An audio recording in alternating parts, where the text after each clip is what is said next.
जय हिंद दोस्तों। आपको मैं संजीत कुमार, आपका स्वागत है आपके अपने चैनल संजीत एकेडमी पे। कल हम आप लोगों को बताए थे कार्बोहाइड्रेट के बारे में कि कार्बोहाइड्रेट ऊर्जा का सेकेंडरी स्रोत होता है, सेकेंडरी सोर्स होता है, यानी द्वितीयक स्रोत होता है। तो हम बोले थे कि कल हम पढ़ाएंगे टाइप ऑफ कार्बोहाइड्रेट, कार्बोहाइड्रेट के प्रकार के बारे में हम बताएंगे। तो टाइप ऑफ कार्बोहाइड्रेट में कार्बोहाइड्रेट के प्रकार,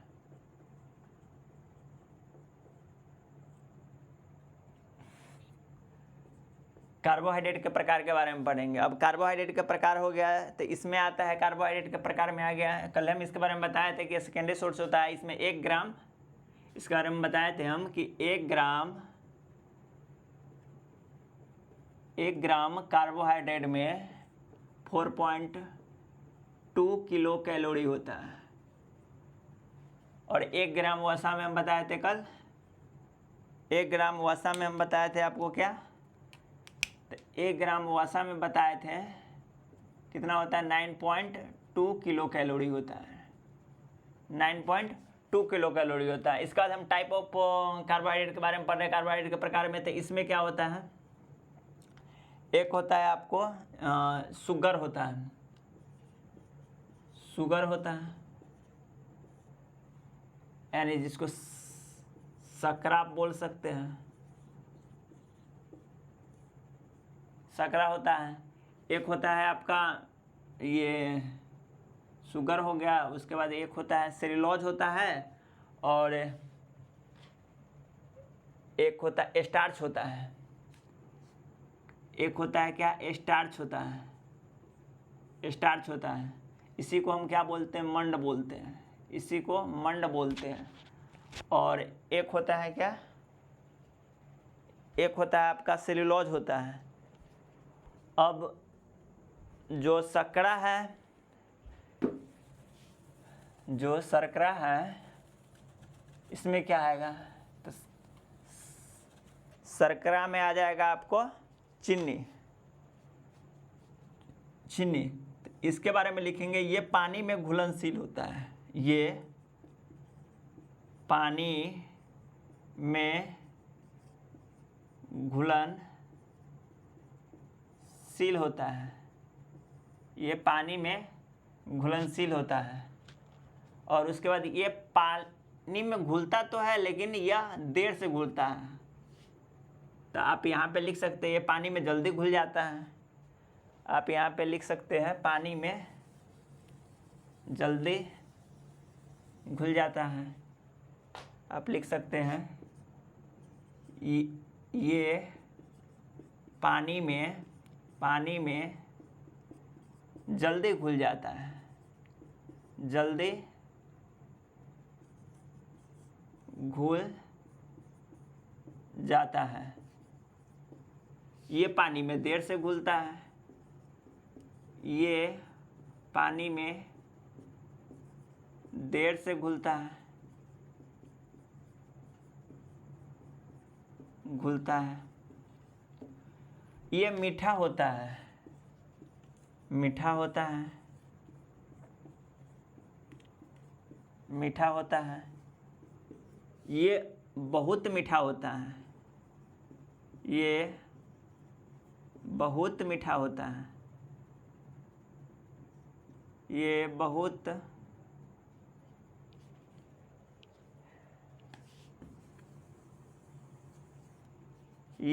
मीठा होता है,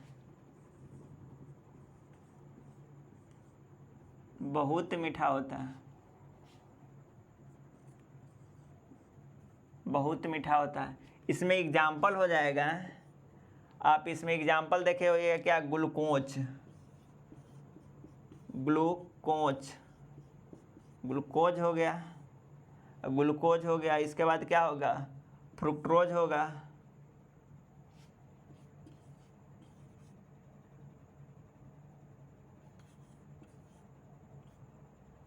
फ्रुक्टोज होगा, ग्लूकोज हो गया, फ्रुक्टोज हो गया। ये ग्लूकोज हमें मिलता है चीनी से, फ्रुक्टोज मिल जाता है फल से मिलता है। ये ग्लूकोज हो गया आपको, ये मिलता है आपको अंगूर या ब्लड में होता है, अंगूर या ब्लड में होता है। नीचे दिख रहा होगा ना, नीचे देख लेते हैं दिख रहा है या नहीं दिख रहा है। हाँ दिख रहा है। इसमें हो गया आपको, इसका एग्जाम्पल हो गया आपको, इसका एग्जाम्पल हो गया आपको ये स्टार्च या मंड का हो गया। चावल हो गया, क्या हो गया? चावल हो गया। चावल के बाद साबूदाना हो गया, इसमें आलू हो गया, आलू, साबूदाना,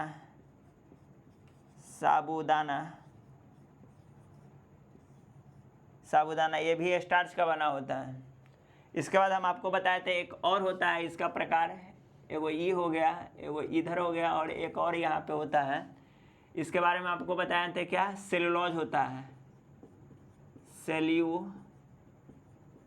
होता है, सेल्यूलोज होता है। ये सेल्यूलोज क्या होता है? तो जिसको हम नहीं पचा सकते हैं।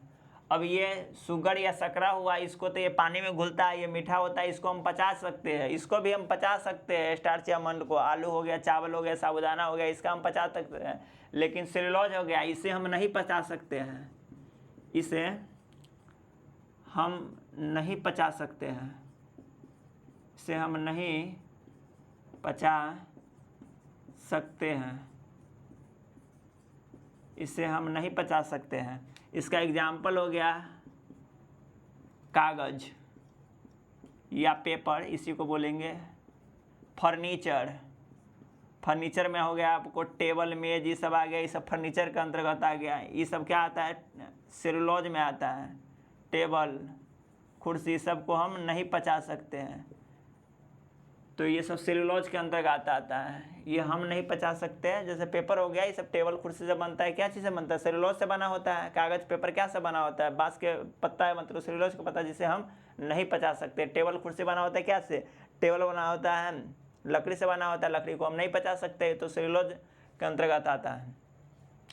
शर्करा हो गया, ये मीठा होता है। ग्लूकोज हो गया, अंगूर हो गया, फ्रुक्टोज ये फल हो गया, फ्रुक्टोज हो गया, मीठे फल हो गया, मीठे या पके फल, मीठे या पक्के फल हो गया। ये मीठे या पक्के फल इसको बोलेंगे, मीठे या पक्के फल, पके फल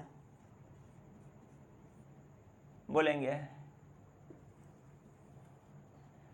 उसमें साबूदाना हो गया, साबूदाना ये हमको मिलता है क्या चीज़ से मिलता है? ये हमको ताना से मिलता है, साबूदाना हमको ताना से मिलता है। चलिए लिखिए। उसके बाद हम पढ़ेंगे, क्या पढ़ेंगे? प्रोटीन पढ़ेंगे, प्रोटीन पढ़ेंगे। इसको मिटा देते हैं, नहीं लिखे होइएगा तो वीडियो रोक के लिख लीजिएगा।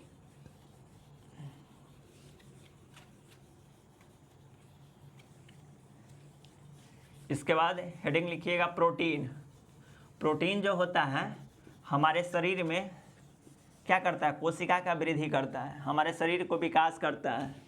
बच्चे में और गर्भवती महिलाओं में प्रोटीन की सबसे ज़्यादा आवश्यकता रहता है, क्योंकि जो गर्भवती महिलाएं रहती है उसके शरीर में एक बेबी का निर्माण होता है। बेबी का निर्माण तभी हो सकता है, वहाँ पे भी कोशिका का निर्माण होता है, एक बेबी का निर्माण होता है। तो जब तक हमें अधिक से अधिक वहाँ पे प्रोटीन हम नहीं सेवन करेंगे तो उसका विकास संभव नहीं हो पाता है। और बच्चा में भी वही होता है, एक छोटा सा बच्चा रहता है, शरीर के कोशिका का निर्माण होना रहता है, तो वह प्रोटीन वाली चीज़, इसीलिए बच्चे में दाल अरहर के दाल में मिलता है प्रोटीन, मांस में, मछली में प्रोटीन मिलता है, पनीर में प्रोटीन मिलता है। तो हम क्या अब लिखेंगे? टॉपिक बनाएंगे प्रोटीन। तो प्रोटीन हमारे शरीर के लिए बहुत ही आवश्यक है।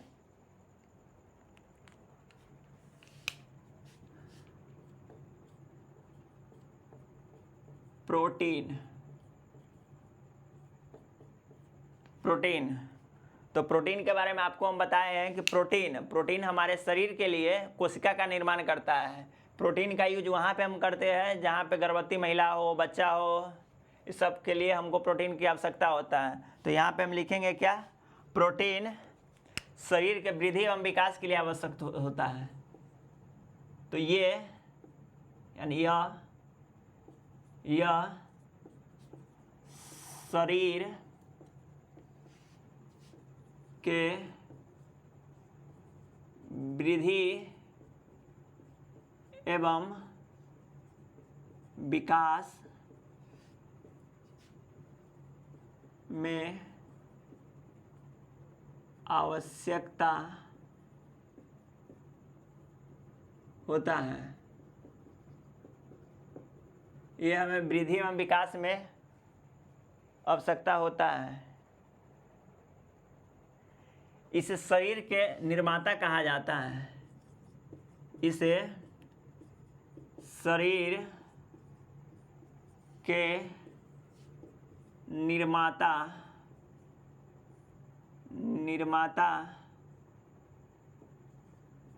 कहा जाता है।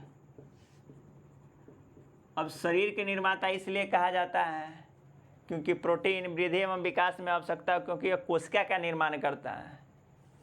कोशिका का निर्माण करता है क्योंकि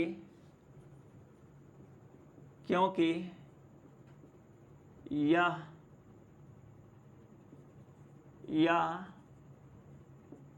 कोशिका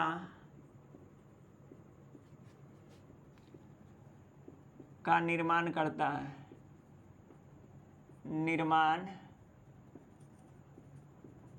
है। निर्माण करता है। उसके बाद यहाँ पे लिखिए, ये बच्चों और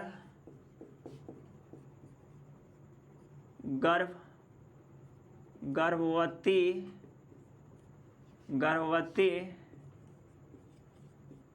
महिलाओं में ज़्यादा ज़रूरी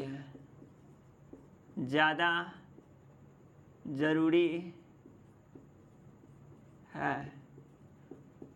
यह प्रोटीन जो है यह अमीनो अम्ल से मिलकर बना होता है। तो यहाँ पे लिखिए, यह अमीनो अम्ल से मिलकर बना होता है।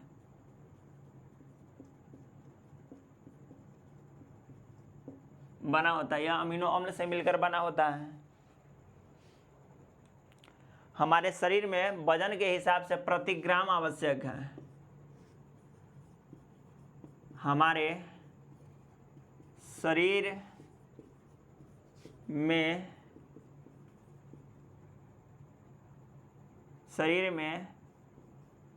वजन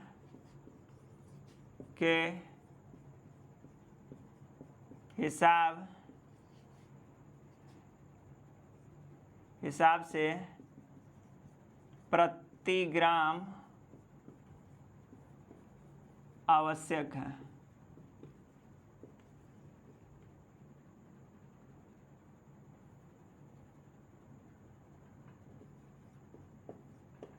आवश्यक है। लिखिए,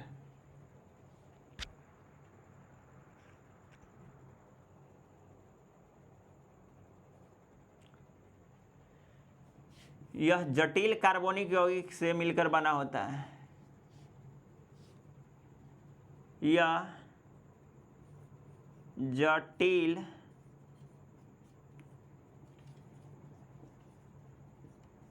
कार्बनिक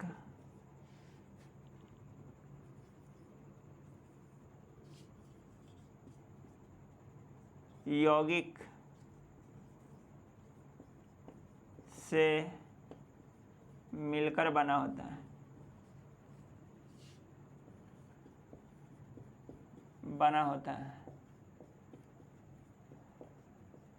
प्रोटीन। अब देखिए प्रोटीन शरीर के वृद्धि एवं विकास के लिए आवश्यकता होता है, इससे शरीर का निर्माण होता है। और शरीर का निर्माण इसलिए होता है क्योंकि यह कोशिका का निर्माण कर, इसे शरीर का निर्माता कहा जाता है। शरीर का निर्माता इसलिए कहा जाता है क्योंकि यह कोशिका का निर्माण करता है। यह बच्चों और गर्भवती महिलाओं में ज़्यादा ज़रूरत पड़ती है। यह अमीनो अम्ल से मिलकर बना होता है जो एक जटिल कार्बनिक यौगिक है। यह अमीनो अम्ल से मिलकर बना होता है जो कि एक जटिल कार्बनिक यौगिक है। हमारे शरीर में वजन के हिसाब से प्रति ग्राम आवश्यक होता है। अब हम पढ़ेंगे प्रोटीन। प्रोटीन में होता क्या क्या, क्या क्या हम खाएंगे प्रोटीन में। तो प्रोटीन का एग्जाम्पल में हम लिख लेते हैं कि दाल हो गया, सोयाबीन हो गया, मछली हो गया, अंडा हो गया, उसके बाद मछली हो गया, अंडा हो गया, मसूर की दाल हो गया, मूंगफली हो गया, पनीर हो गया। तो ये हम लिख लेते हैं।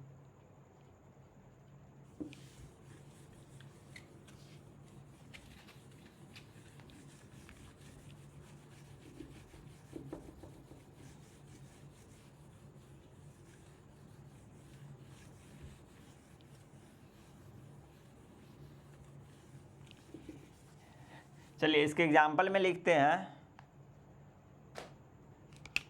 इसके एग्जाम्पल में होगा सोयाबीन। क्या होगा? सोयाबीन। सोयाबीन। सोयाबीन के बाद क्या होगा? मसूर के दाल। मसूर के दाल। इसके बाद क्या होगा? मछली। मछली। मछली के बाद क्या होगा? पनीर। पनीर। मसूर के दाल, सोयाबीन। वैसे हर प्रकार के दाल में प्रोटीन पाया जाता है।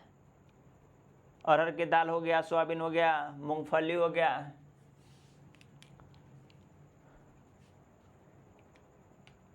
ये आप लिख लिए। तो उसके बाद हम पढ़ेंगे क्या? विटामिन पढ़ेंगे। क्या पढ़ेंगे? विटामिन पढ़ेंगे। विटामिन होता है तो विटामिन हमारे शरीर के लिए क्या? रोग प्रतिरोधक क्षमता, यानी हमारे शरीर में अगर मान लीजिए हमको बुखार लगता है, तबीयत खराब होती है, या कोई भी बाहर से जीवाणु बैक्टीरिया हमारे शरीर में प्रवेश करता है, तो इसकी रक्षा के लिए क्या होता है? विटामिन होता है। तो विटामिन रोग प्रतिरोधक के बारे में बताता है हमें। तो चलिए हम पढ़ेंगे क्या? अब विटामिन के बारे में पढ़ेंगे। तो विटामिन के बारे में पढ़ेंगे। तो विटामिन की खोज किया था कौन?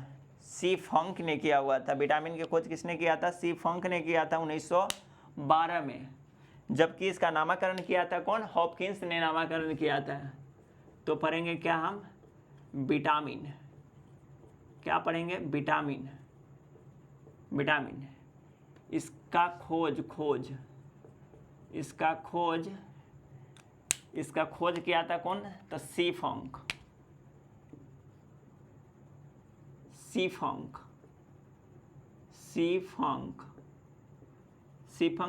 किया हुआ था। जबकि इसका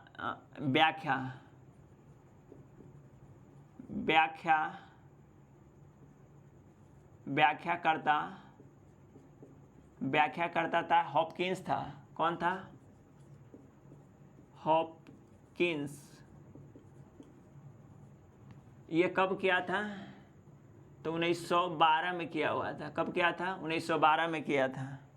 विटामिन का खोज सी फंक ने किया था।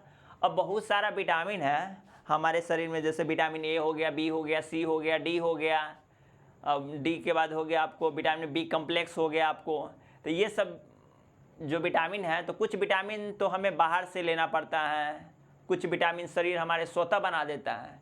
तब कौन से विटामिन शरीर स्वतः बनाता है और कौन से विटामिन के कारण हम बाहर से उपयोग करते हैं, और बाहर से जो विटामिन हम उपयोग करते हैं वो हमें या हमारे शरीर को प्रायः फल, सब्जी एंड दूध से मिल जाता है। फल, सब्जी और दूध से हमें मिल जाता है विटामिन। दो विटामिन है, विटामिन डी एंड विटामिन के। विटामिन डी एंड विटामिन के ये शरीर स्वतः बना लेता है। विटामिन डी की मात्रा क्या में होता है? हड्डी में होता है। तो विटामिन डी और के ये स्वतः बना लेता है। तो अब हम यहाँ पे लिखेंगे क्या? विटामिन के बारे में।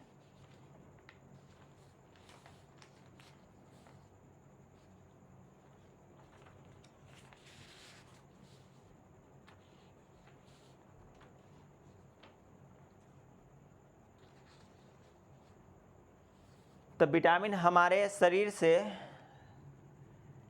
ये हमारे विटामिन यानी ये हमारे शरीर में रोगों से लड़ने का काम करता है। क्या करता है? रोगों से लड़ने में काम करता है, लड़ने में काम करता है, लड़ने में काम करता है। ये हमारे शरीर से रोगों से लड़ने में काम करता है। विटामिन हमारे शरीर के अंगों को स्वस्थ रखने में भी काम करता है। ये मतलब विटामिन हमारे शरीर को स्वस्थ रखने में भी काम आता है, रखने में भी काम आता है। अब कौन कौन शरीर में कौन सी अंग हो गया, ये हमारे शरीर के अंगों को, यहाँ पे गलती हो गया थोड़ा, ये हमारे शरीर के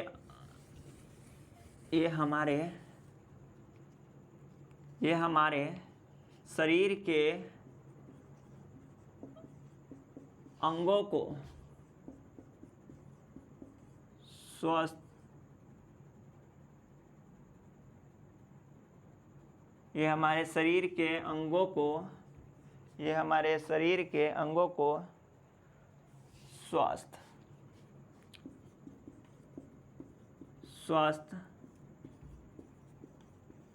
रखने में काम आ जाता है। अब कौन कौन सी अंग हो गया, तो हमारा आँख हो गया, आँख में कौन विटामिन ए की जरूरत पड़ता है, मसूड़ा हो गया विटामिन सी की जरूरत पड़ता है, दांत हो गया विटामिन डी की जरूरत पड़ता है, या हड्डी हो गया विटामिन डी की जरूरत पड़ता है। तो यहीं पे लिखेंगे आँख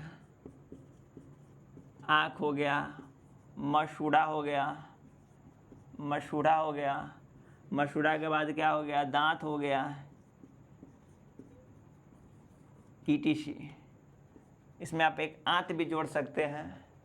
तो ETC ज़रूरत पड़ता है, मतलब आँख में, मसूड़ा में, दांत में इत्यादि में हमें ज़रूरत पड़ता है। ये विटामिन है उपापचय की भी क्रिया करता है। ये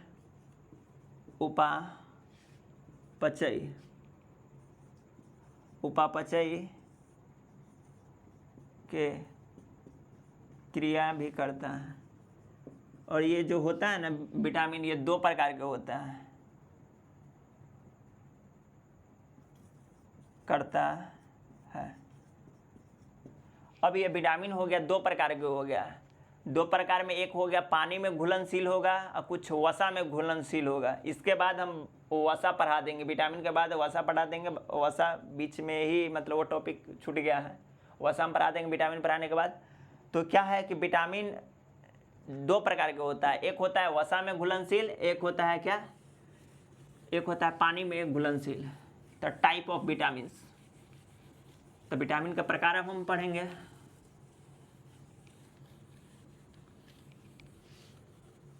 तो वसा में घुलनशील विटामिन और पानी में घुलनशील विटामिन। तो यहाँ पे लिखेंगे क्या, विटामिन के प्रकार, विटामिन के प्रकार,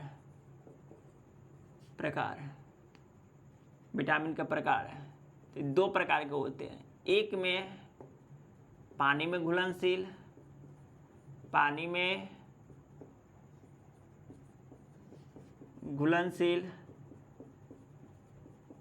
और दूसरा हो गया क्या, वसा में घुलनशील। वसा यानी फैट में घुलनशील। अब वसा में घुलनशील कौन है और पानी में घुलनशील कौन है, तो विटामिन बी एंड सी पानी में घुलनशील है, और बी एंड सी छोड़ के बाद बाकी सभी में आपको वसा में घुलनशील होगा।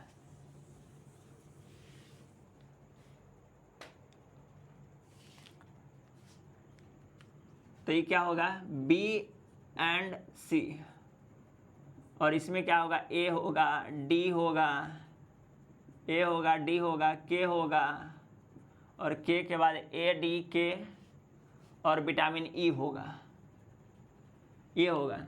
अब देखिए एग्जाम में क्या कैसे पूछता है, आपको तो ये पता है कि पानी में घुलनशील विटामिन होता है बी एंड सी। अब आपको दे देगा कि B1, B2, B12, तो जितना भी B1 से लेके B12 तक जितना भी विटामिन होगा उस सबके सब पानी में घुलनशील होगा। आप यहाँ पे तो पढ़ लिए बी एंड सी, लेकिन वहाँ पे दे देगा क्या B1, B2, B3, B5, B6 करके आपको देगा। तो वहाँ पे आपको पकड़ लेना है कि विटामिन बी के अंतर्गत, बी कॉम्प्लेक्स के अंतर्गत जितना भी विटामिन होगा सबके सब पानी में घुलनशील होगा, और उसके बाद इधर जो है वह वसा में घुलनशील है।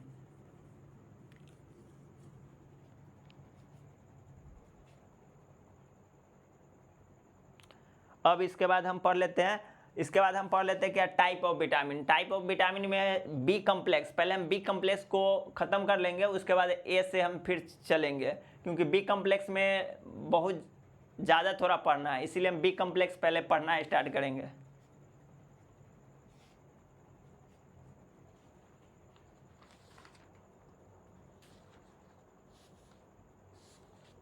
एक नोट बनाइएगा, एक नोट बना के लिखना है वहाँ पे कि प्रायः, एक यहाँ पे नोट बना के लिख लीजिए, एक यहाँ पे नोट बना के लिख लीजिए, जो हम बोले हुए थे कि प्रायः सभी विटामिन फल सब्जी से हमें मिल जाता है, लेकिन 2 विटामिन है वह हमें शरीर स्वतः बना लेता है। तो यहाँ से ये भी आपको पूछेगा कि कौन सी विटामिन है जो शरीर स्वतः बना लेता है।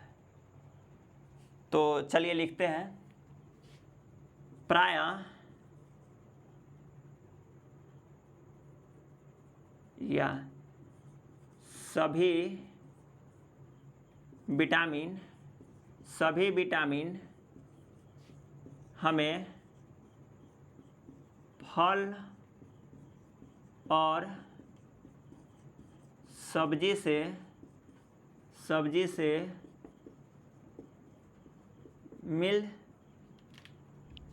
जाता है,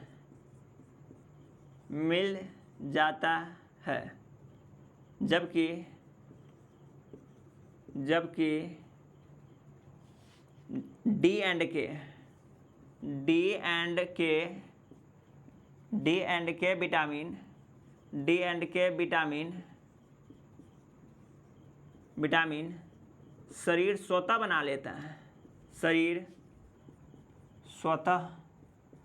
बना लेता है, उधर नहीं दिख रहा होगा, स्वतः बना लेता है।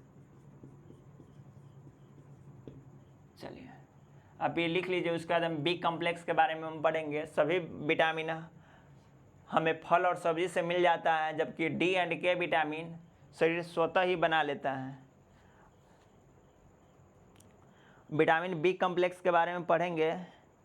विटामिन बी कॉम्प्लेक्स जो होता है, विटामिन बी कॉम्प्लेक्स होता है तो उसमें हो गया B1। विटामिन बी कॉम्प्लेक्स होता है उसमें क्या हुआ,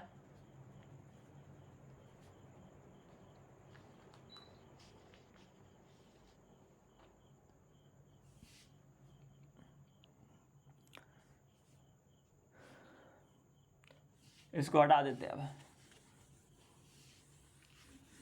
अब यहाँ पे टॉपिक लिखते हैं क्या, vitamin B complex.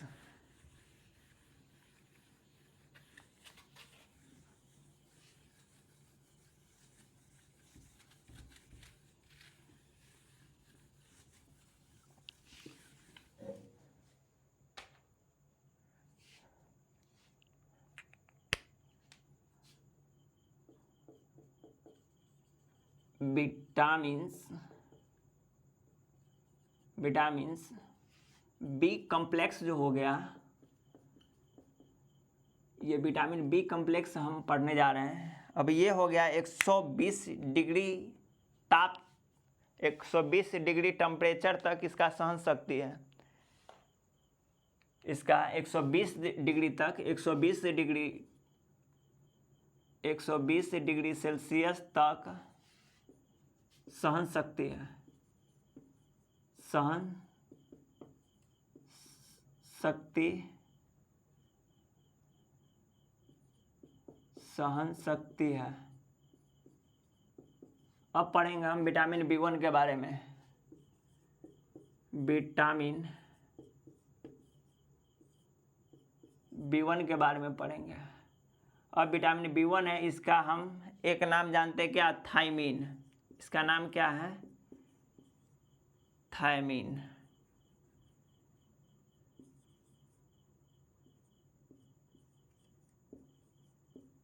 Thymine vitamin B1 का नाम है।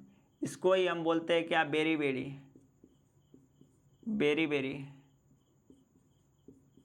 इसका एक और नाम है, वह नाम है आपका यूरिन, यूरिन,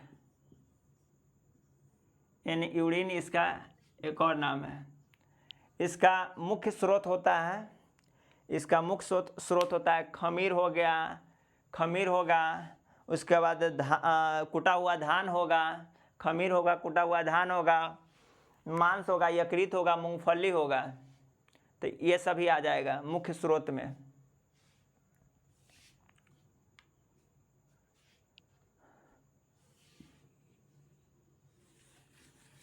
यहाँ पे मुख्य स्रोत लिखते हैं, ठीक है।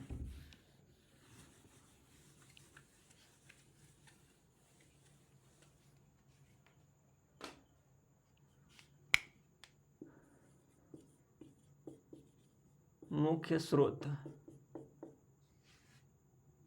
मुख्य स्रोत में हो गया आपको खमीर हो गया, खमीर हो गया, कूटा हुआ धान, कूटा हुआ धान, कूटा हुआ धान, कूटा हुआ धान हो गया, यकृत हो गया, यकृत हो गया, उसके बाद कुटा हुआ धान हो गया, यकृत हो गया, खमीर हो गया। इसके बाद होगा आपको क्या, मांस होगा, हरा चना होगा, मांस होगा, हरा चना होगा, इत्यादि। अब विटामिन B1 से रोग कौन होता है, ये तो हो गया हमारा मुख्य स्रोत। रोग क्या होता है, तो रोग होता है हमको बेरी बेरी रोग हो जाता है, या ये त्वचा जो हो गया, ये त्वचा वाली रोग भी इसी विटामिन B1 के कारण ही होता है। त्वचा वाले जो रोग होता है यह विटामिन B1 के कारण ही होता है।